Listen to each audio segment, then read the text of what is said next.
Gracias, ingeniero César Solís, por aceptar esta entrevista aquí en el Colegio de Ingenieros del Estado de Puebla, que se ubica en el centro histórico. Y pues la entrevista es para conocer la problemática del agua que hay aquí en la ciudad de Puebla y obviamente también en la zona metropolitana. Buenos días, ingeniero. Buenos días, a sus órdenes. Para hablar sobre el Día Mundial del Agua, un tema tan importante para la humanidad, se le puede llamar. Y antes de entrar en los temas en específico, me gustaría que me platicara un poco de su trayectoria, es decir, quién es el ingeniero César Solís. Bien, egresado de la Benemérita Universidad Autónoma de Puebla, me inicio en el Instituto de Ingeniería, contratado por el Plan Nacional Hidráulico para hacer el manual de riego. Y en el instituto conozco a los máximos de la hidráulica, ¿no? Doctor Sotelo, doctor Trushan, Manuel García, y podría nombrar los mejores hidráulicos del país, siendo muy joven. Trabajo posteriormente en el Instituto de Investigaciones, este, en la Secretaría de Investigación y Desarrollo Experimental de la SARCH, laboratorios de Tecamachalco, donde se probaban las presas en miniatura y en modelos hidráulicos, Ok. casi jugando con los modelitos, pero viendo cómo se comportaban las presas y, y haciéndolo con modelos matemáticos. Eh, Me incorporo como catedrático ahorita soy jubilado, como catedrático de la Facultad de Ingeniería, impartiendo pues todas las materias de hidráulica. Mi campo ha sido el agua, ¿sí? Ahí he nadado y he andado en el agua todo el tiempo, ¿no? Y ya soy jubilado y hago una empresa con mi hijo que se llama Ingeniería de Innovación Integral, especialistas en hidráulica, y nuevamente abarcamos todos los temas.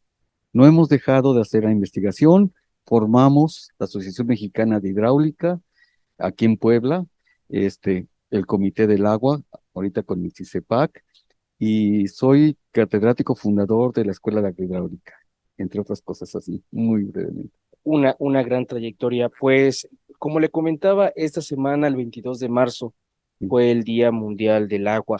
Entonces, conocer más sobre ello, por qué ya empieza a haber escasez de agua, ingeniero?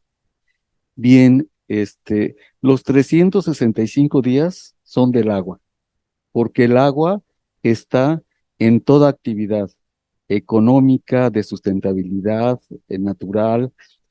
El agua es vida. Y yo quisiera empezar por decir qué es el agua, ¿sí?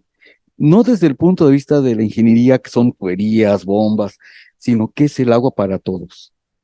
El agua es un recurso natural limitado, limitado por la naturaleza, que debe de ser consciente, racionalmente usado en su máxima eficiencia, dado que es un recurso escaso, como dijo la palabra clave, Así es, escasez. así es. Entonces, ¿qué está sucediendo? ¿Por qué hoy hay escasez? Podemos decir que uno de las cosas comunes que se hablan es el cambio climático. En el cambio climático, aquí en Puebla, desde 1895, en el observatorio de la universidad, ya se medía la temperatura y la precipitación. Y en 100 años se observó que aumentó 1 grado, 1,5 grados la temperatura promedio, ¿sí? Una tendencia de crecimiento. Y en la precipitación disminuyó la lluvia 50 milímetros. Eso, eh, si lo comparamos con lo que está sucediendo en los últimos 30 años, lo que se notó en 100 años, hoy en 20 años ya notamos ese mismo incremento y ese mismo incremento de la temperatura y disminución de la lluvia. Y eso ocasiona que exista menos disponibilidad del agua. ¿Qué es disponibilidad? Que la naturaleza nos provee de una cantidad de agua, aquí en Puebla entre los 700 y 800 milímetros de lluvia, y que conforme pasen los años se va a ir perdiendo por cada año 2 litros por metro cuadrado de agua. Y empieza a haber escasez. Pero esta tendencia natural se ve presionada por la demanda. Cada vez la gente en su uso público, que es la vivienda, comercial, industrial, agrícola, demandamos más agua. Entonces empieza a haber una guerra, dicen, del agua, de la disponibilidad que disminuye, de la demanda que aumenta. Pero hay otro factor, la calidad del agua. Nosotros hemos descuidado ese rubro de la contaminación de nuestros aguas superficiales, aguas subterráneas, y en ese sentido, cada vez estamos quitándole calidad de los lugares que pueden ser nuestros recursos hidráulicos. Disponibilidad, demanda y calidad, eso es lo que ocasiona la escasez. ¿Qué tenemos que hacer como sociedad o incluso qué tienen que hacer los gobiernos precisamente para combatir la falta del vital líquido? Bien, los gobiernos definitivamente tienen toda esa responsabilidad de cuidar este recurso hidráulico importante para la sociedad, pero yo quisiera partir primero del gobierno, porque se ha descuidado una parte importante, la planeación hídrica de los territorios que ocupamos, del agua. Y eso ha ocasionado que tengamos acuíferos sobreexplotados, ríos contaminados, y requerimos de una planeación que permita identificar la problemática y establecer las soluciones y empezar a trabajar de manera estratégica y sistemática para ir resolviendo esta crisis en que nos encontramos. Y eso es parte del gobierno. La gestión. Nos tocó hacer estudios y yo quisiera ahorita recordar lo que vi en las ciudades arriba de 30,000. Nos tocó estudiar 30 ciudades y el que manejaba el agua era un señor que su abuelito le dijo cómo manejar las bombas, se lo pasó al papá y ahorita el nieto. Y Ok, yo digo, con sí. una tecnología digital, con el dedo oprimen y apagan la bomba. Y digo, pues es tecnología digital. Y, y llegué a una conclusión, los sistemas, muchos de los sistemas están abandonados. La gente los está operando como puede. Y yo creo que la atención del gobierno es apoyarlos técnicamente, darles asistencia económica, porque imaginémonos una localidad que no tiene agua, porque le falta 15 días agua. Toda la problemática se trastorna todo. La gestión, eso para mí es gestión hídrica, ¿no? Y que son las dos cosas que el gobierno debería empezar a hacer, entre otras muchas, ¿eh? Entre otras muchas que además hace. Y la sociedad. Hemos perdido la identidad del territorio hídrico. Los abuelitos sabían dónde nacía el agua, cuidaban el manantial, cuidaban su río. Nosotros, nuestra identidad está en casa, abriendo una llave y cerrando una llave. Y no, como sociedad nos tenemos que involucrar cuáles son nuestra problemática en el lugar que vivimos, porque ante esta escasez de agua, nosotros nos tocaría que nada más quejarnos, pero en una sociedad participativa podríamos ser agentes también de cambio y de trabajo conjunto con los gobiernos para que no descuidemos este sector tan importante que es el agua, que le digo que es horizontal para todos los sectores, forestal, industrial, comercial, público, y obviamente que es vertical en el concepto de vida, ¿no? ¿En qué puede contribuir un ingeniero civil o incluso los ingenieros civiles de esta institución? Sí, los ingenieros, hago mención de que en el año 2010 se reunieron en la Asociación Mexicana de Hidráulica 700 ingenieros del país y discutieron que sobre la Agenda 2030 que rige a nivel mundial, cuáles eran los ejes rectores. Y hablaron de cuencas en equilibrio, disponibilidad y demanda territorial, ¿sí? Y ahí los ingenieros en el manejo de microcuencas, aumentar la retención del agua, la infiltración. Obvio que tendrían que trabajar con los agrónomos forestales para la reforestación, que también influye en la recarga de acuíferos. Pero ahí el ingeniero tiene que estar en el manejo de los recursos hidráulicos, ¿sí? Para poder preservarlo para las siguientes generaciones. Eso se llama cuencas en equilibrio. El otro renglón es cobertura universal. Ahí como que es nuestro confort de ingenieros. El agua potable, el alcantarillado y las plantas de tratamiento. Es que darle mayor cobertura de agua potable y alcantarillado normalmente anda en los 80% y alcanzar, como la electricidad, arriba del 90% de cobertura, y si es posible hasta el 100%, para que no le falte ninguna vivienda. Pero ¿qué sucede? Los sistemas hoy son agua potable, alcantarillado, y el saneamiento se ha descuidado mucho. Y debe de ser parte de una solución integral. Y eso se le llama cobertura universal. La otra estrategia es ríos limpios. Hoy las generaciones de jóvenes nos tienen que reprochar a nosotros, las generaciones que ya estamos pasando, que les estamos dejando casi todos los ríos contaminados. Y ahí el ingeniero tiene que entrar con plantas de tratamiento, remediación de suelos, ¿no? Control de de asolves que no bajen y que asolven los cauces, este, y esa parte de ríos limpios. Los ríos tienen que ser el reflejo histórico del por qué las ciudades se asentaban junto a los ríos. Así es. Pero hoy casi se asientan junto a un drenaje. Y por último, lo que pueden hacer los ingenieros es asentamientos seguros, las inundaciones. Porque nosotros como ingenieros, de pronto junto a la ribera de un río, la urbanizamos, ponemos calles, pavimentamos, se crean viviendas, llega el río, reconoce su comportamiento, inunda.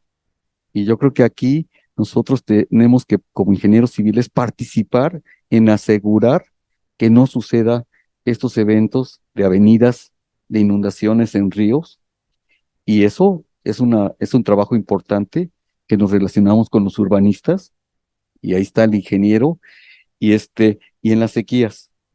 Hoy las sequías le tenemos que poner cuidado. Se habla de Monterrey como Un sequías, ejemplo, ¿no? como ejemplo, pero cuando en Monterrey se hablaba de este problema, Valsequillo estaba en su nivel histórico más bajo y casi nadie decía nada. Teníamos un problema de escasez visible y que nos está diciendo la cuenca, Tlaxcala, Puebla, está en severa crisis y hay que ponerle atención. Y entonces ahí los ingenieros, yo quisiera quitar este mito de que los ingenieros, te comentaba, solamente son tuberías, bombas.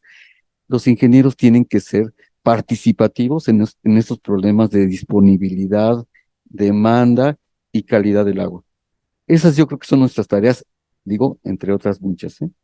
Hablaba de planificación y de gestión, Sí. ¿no? Para, pues, de alguna manera combatir el problema del agua. ¿Hay las suficientes iniciativas públicas en el gobierno para combatir, pues, esta problemática? El tema del agua es recurrente porque cada 6 años está en los discursos políticos, ¿eh? Pero se queda ahí. Definitivamente yo creo que en la iniciativa del gobierno tenemos que atender eso. Si el discurso está sanear el río Toyac, a lo mejor no se hace de un mes a otro, de un año a otro, pero tenemos que ver que cada gestión gubernamental le vaya bajando niveles ante la contaminación hasta que recuperemos el río, ¿no? Que no nos quedemos nada más en esta parte del discurso. Otra, que anteriormente el, el técnico también era político y administrador. Y hoy la ingeniería se ha retraído y los que están tomando decisiones muchas veces no conocen la problemática y sin embargo están en la urgencia de resolver problemas inmediatos. Pero así no podemos llegar a ningún lado. Siempre va a hacer falta dinero, siempre la urgencia de resolver problemas sociales. Y por eso yo hablaba mucho de la planeación estratégica, porque este problema se resuelve de manera sistemática, estratégica, y el problema es creciente. El Colegio de Ingenieros Civiles del Estado de Puebla se encuentra en el centro histórico, a unas cuantas calles del Zócalo de Puebla. ¿Tendrá algún conocimiento de qué zonas del municipio son donde se agrava esta problemática? En el centro histórico es uno de ellos, ¿no? Pero ¿tendrá alguna otra zona donde se agrava la falta de agua? El origen de Puebla fue porque el obispo, ahorita olvidé su nombre, soñó en un lugar donde había agua, donde nacía agua, donde había manantiales. Hoy ya no los tenemos, que es la zona de San Francisco. Así es. Eh, pero había una dependencia importante, la Malinche. La parte histórica de Puebla no se puede entender solo con edificios, sino con el recurso hidráulico que proporciona la Malinche. Y la Malinche está desforestada. En la Malinche no le ponemos la atención que es parte de la que provee agua para la ciudad de Puebla. De Puebla. Entonces, más que hablar de zonas de escasez, aunque la zona sur es la más presionada en esta parte de la ciudad, el agua tiene menos calidad que la parte norte, está a mayor profundidad que la parte norte, pero Puebla tiene que pensar en la Malinche, por un lado. Puebla tiene que pensar como zona metropolitana, porque hoy ya no está aislada, sino se reúne con todo el crecimiento de la mancha urbana y estamos en la parte última de la cuenca del agua que viene de Tlaxcala y de San Martín Texmelucan. Puebla depende del Iztaccíhuatl, de los escurrimientos, depende de los aprovechamientos que se están dando en Tlaxcala y tiene que haber una gestión territorial y una identidad territorial, porque solamente así, y yo digo no municipio de Puebla, zona Zona metropolitana metropolitana. de Puebla deberá tener esta estrategia de manejar adecuadamente su territorio para que los problemas, le vuelvo a comentar, no hagan crisis. Ya hay indicativos, ¿eh? Y no quisiera ahondar así, poner en el dedo sobre la llaga. Socavón, Valsequillo, la deforestación en la Malinche, las inundaciones en el Arce Seca, en la ribera del Atoyac, eh, la contaminación de que tenemos un río, los dos ríos contaminados, Contaminados. el otro entubado que ya no vemos que pasa por el centro. Tenemos que generar una cultura del agua, una participación social y una conciencia gubernamental. De lo contrario, el agua terminará solo cada 6 años en el discurso. ¿Algo que quiera agregar?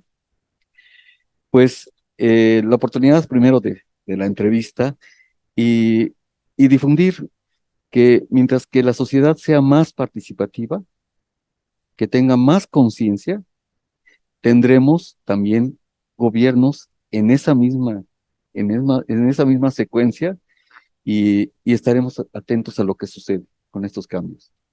Yo nada más les quisiera comentar que cuando llegué a Puebla, muy joven, y yo llegué cuando tenía este 8 años, ¿sí? 1968, y me gustaba ver el Popocatépetl lleno de nieve, blanco. Hoy ya no lo veo así. Y me pongo a pensar, algo está sucediendo, y algo me siento poblano, y algo tenemos o mucho tenemos que hacer los poblanos. Es un problema de todos. El agua es vida. Muchas gracias. Gracias al Colegio de Ingenieros Civiles del Estado de Puebla por recibir y por aceptar esta entrevista. Y pues ahora sí que hasta luego. Buenos días. Buenos días y gracias.